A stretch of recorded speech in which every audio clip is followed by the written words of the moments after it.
Marcus Aurelius posed a question so sharp it still cuts through modern chaos. At every moment, ask yourself, is this necessary? This practice of relentless questioning empowers us, putting us in the driver's seat of our lives. Not just occasionally. Not only in moments of crisis. At every moment. The Stoics understood the power of subtraction, not as denial, but as discernment. They did not hoard, chase, or indulge for its own sake. They inquired into what served the soul and what merely distracted it. We are invited to do the same. What am I doing right now? What am I craving? What am I worrying about? Is it essential or simply habitual? Stoicism does not advocate for a life devoid of joy or ambition. Instead, it promotes a return to alignment. The soul is nourished by presence. This is the essence of simplicity. I once hung a single word on a sign: simplify. It was a powerful reminder that I am in control of my life and possess the power to simplify and clarify my existence. The sign remains, not because simplicity is achieved once, but because it is a continual process. It is a journey, not a destination, and that is what makes it so beautiful and reassuring. Yet, the world complicates itself daily. Noise seeps in. Distractions multiply. Desire often disguises itself as need. The Stoic practice, then, is not a final destination but a continual return. Return to what matters. This is the essence of the Stoic practice, and it is a powerful one. We must remind ourselves to return to what truly holds significance in our lives. Return to what is sufficient. Return to the stillness beneath the noise. Marcus did not dwell in a monastery, he ruled an empire. He had access to everything: wealth, power, and pleasure. Yet even he asked, is this necessary? If he needed this reminder, how much more do we? Simplicity transcends the mere act of doing less. According to Stoic philosophy, simplicity is about creating space for what truly matters: clarity, virtue, and intentional living. It is about making room for that which nourishes the soul. Some endeavors are not worth your time, and some impulses do not merit your energy. By eliminating the excessive, what remains will hold greater value. Even with discipline, the current is strong. We live in an era of endless information. The stream never stops: headlines, updates, notifications, offers. And while many of these may appear harmless, their presence weaves quietly into the fabric of our lives. What once was chosen becomes reflexive. What began as curiosity becomes craving. And from this repetition, identity is formed, unconsciously. Thus begins the drift. We start to care about things we never consciously selected. We seek recognition from systems we do not respect. We chase desires shaped not by reason, but by reaction, by exposure, by proximity, by crowd. The Stoics knew this danger well. They understood that forgetting is not always a sudden event. It is slow, incremental. It takes the shape of routine, of ambient distraction. That is why they returned, again and again, to first principles.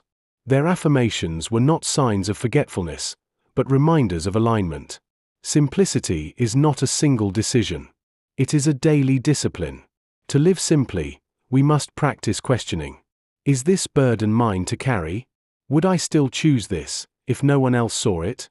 Am I pursuing what is truly good, or what merely seems attractive? The Stoics did not oppose the crowd for the sake of rebellion. But they did caution that the crowd rarely thinks. The crowd follows. And in following, it pulls. Often away from what is most real, most honest, most personal. To live well is not to oppose every current. It is to swim with awareness. To pause when lost. To redirect when drifting. To return, again and again, to one's own course. There is no shame in being pulled off path. It happens. It will happen again. But the greater failure is not noticing. It is remaining asleep. So we return. To simplicity. To clarity. To intention. This is not the path of perfection. It is the path of presence. And it begins each time we remember who we are, and act from that remembrance. And now, let us draw these principles for the Stoic. Principle 1. Ask relentlessly, is this necessary? Simplicity is sustained not by accident but by repeated questioning. Every action, every commitment, every desire must pass through the filter of necessity. Marcus Aurelius taught this not as an occasional practice but a constant one. Life becomes heavy with the weight of the unexamined. Lighten it by choosing only what serves. Principle 2. Cut the excess to make space for the essential. The goal is not minimalism for its own sake, but meaning. What you remove reveals what remains. And what remains should be what matters: presence, principle, purpose. Simplicity, rightly practiced, is an architecture for the soul, built through subtraction, liberating us from unnecessary burdens. Principle 3. The soul is nourished by presence, not possession. What feeds the soul is not accumulation but attention. To be here, now, with what you have, and to act deliberately within it, this is the Stoic feast. Complexity distracts. Presence clarifies. Principle 4. Simplicity is a return, not a destination. The world complicates itself by default. Simplicity is a counter-practice. It is not something you check off once, but something you re-enter again and again. Like virtue, it is a return to alignment, not once, but daily. Principle 5.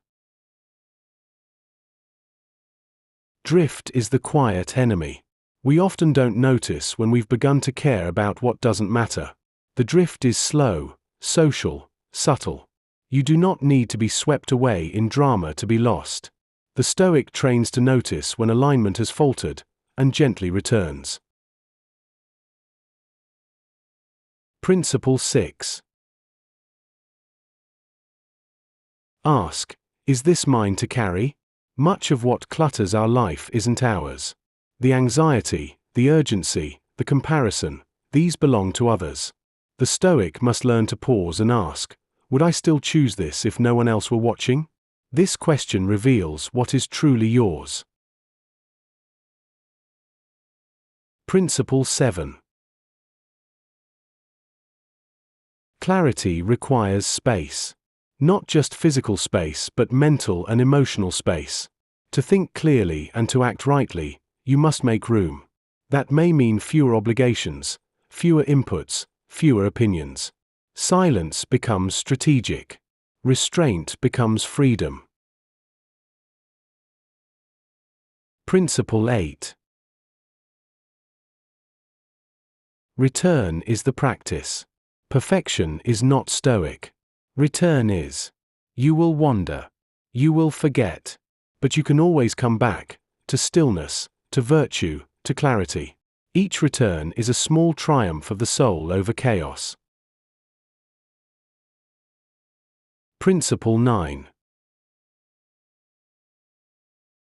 Live by deliberate choice, not inherited momentum. Do not live merely because the world moves around you. Move because you have chosen to. Simplicity does not mean absence of action. It means intentional action. The Stoic path is walked, not drifted upon. Principle 10. Let simplicity be your standard. Let it be the measure against which all things are weighed. If something complicates your mind without enriching your soul, release it. The world offers much. Only a little is necessary.